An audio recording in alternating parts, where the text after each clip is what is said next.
Hi, this video is for the flat hook in Fusion 360. This is going to be our first drawing that we're going to be in millimeters.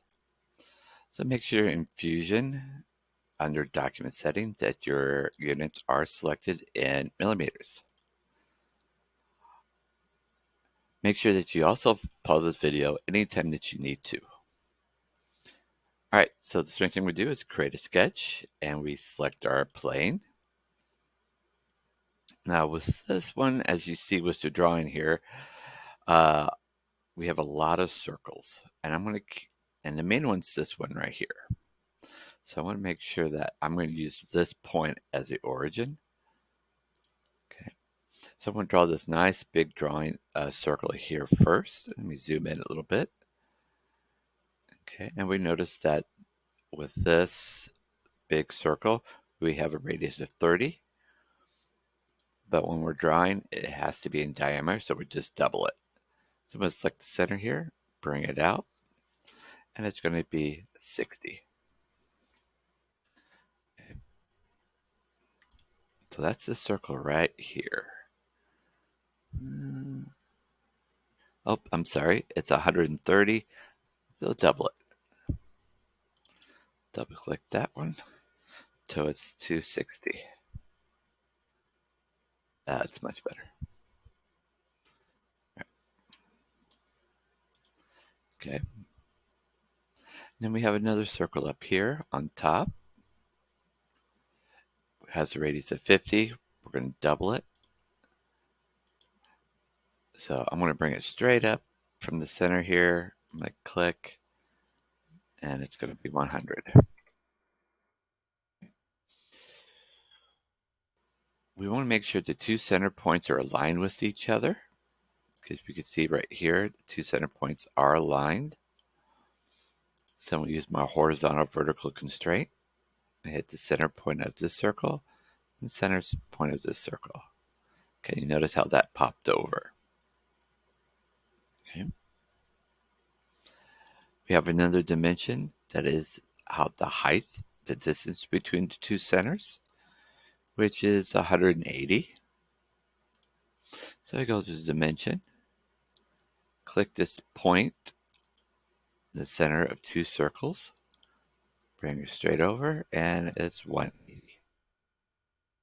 Okay, so that brings our circles to the correct height and location. Okay. Next, we're going to create this arc right here. Okay. Now, I also noticed with these two arcs, we have two tangent points that we want to make sure that we got, and that arc has a radius of 50. So to do the arc, I'm going to come up here to create arc, 3 points. Then we're going to click on the two circles. Okay. And then I'm going to move that arc inwards. Now you notice that on the bottom there, how it clicks to that tangent point. That's what we want. It could be on the bottom one, it could be on the top one. As long as we get one of them, that's fine. Okay, and see we got our tangent mark here. So we want this one to be tangent too. So we come up to our constraint, select tangent, hit the arc, and then the circle. Okay, now if yours is the opposite, just do the same thing. Okay, you'll hit the tangent, the arc, and then the circle, the line of the circle. Okay, so now we got to put the dimension. So I'm going to hit that arc, bring it out, and the arc is 50. So we type 50. All right, so that takes care of this side of our hook. Now we want to go to the other side, and we already have this big circle here. We need to draw this inner circle with the radius of 62.5. So we need to double that. So you could probably grab a calculator to do it. You probably could do it in your head. Let me show you a different way to do it. So I'm going to do circle. I'm going to select the center point, draw it out. Now I know it's 62.5 in radius. To find the diameter, I just take that and times it by 2. So it's 125. So, since we're using a computer program, it has a built-in calculator. All right, so that's our circle here. So we want to draw a line here between the top circle, the top outer circle, and the inner circle. And we can see the 2 tangent points. So I'm going to go into my line. I'm going to hit this outer circle anywhere along this edge. And I'm going to come down right here. And you can see how if I keep moving along, I get that tangent point. That's the point I want. Of course, this side needs to be tangent. So I hit tangent again. Select the line that we just drew and the edge of that circle. Okay. So that takes care of that. Let's clean this part up here. So I'm going to go to the scissors or the trim. Now the quick way to do this is move your cursor to an empty spot. I'm going to hold down my left mouse button and I'm going to drag down. And it should cut just like that. Okay. I'll put that back in.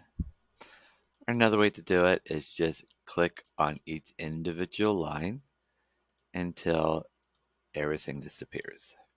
Okay. Don't worry about this line. That is just part of the dimension if you have it. Okay. Hit escape. Now we notice we do have another line right here that is tangent. And since we don't have this circle here yet, I'm just going to go draw it straight up. Okay. So a line, I'm going to hit the circle. I'm going to bring it straight up. And I'm going to turn it. You know how I'm rotating here where it's tangent? That's what I want. That little mark down there. So I'm going to hit enter and exit. Now we want to make sure that these 2 lines are parallel to each other. To do that, we're going to use the parallel constraint. And I'm going to hit the line I just picked. I want that line to be parallel to this line. Okay, and you see our parallel marks have come up. Only thing we do is dimension. There should be 125 millimeters between. So I hit the dimension, click on the 2 lines, bring it out so it's straight with each other. And it says it's already 125. I'll do that again so you can see it. And I'll say okay. So you can see it's 125. Okay, and now we're going to go back to our pair of scissors and click these 2 circles inside. So we got the basic hook shape. All right. Now I'm going to go ahead and hide the dimension here and the constraints so we get a little better look of it. All right, so now we have this arc here. Okay, and I could draw another circle, but I'm going to do a little shortcut called a fillet. A fillet's right here, so it automatically rounds things off. I'm going to click on the 2 lines, this one and this one, and you can see a preview of what it's going to look like. And then the radius is 25. Mine's already that way. So I go ahead and hit enter. Last thing we need to do for the sketch is draw this inner circle, which has a diameter of 45. So I go to the circle. I'm going to go right here to the center of this circle, pull it out, type 45, and enter. That's finished our sketch. So you're going to come up here and hit finish sketch. And I'm going to hit this house here so we can see what we're going to do next.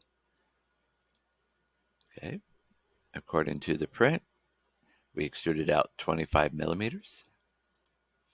So I hit extrude. I'm going to hit the inner part here of the hook. Type 25. Enter. So that is your hook. Now, one other thing I want to show you that what Fusion can do is now we can tell this what materials we want. Okay. First thing we'll do is go ahead and hit save just in case. And again, this is the flat hook. Oop,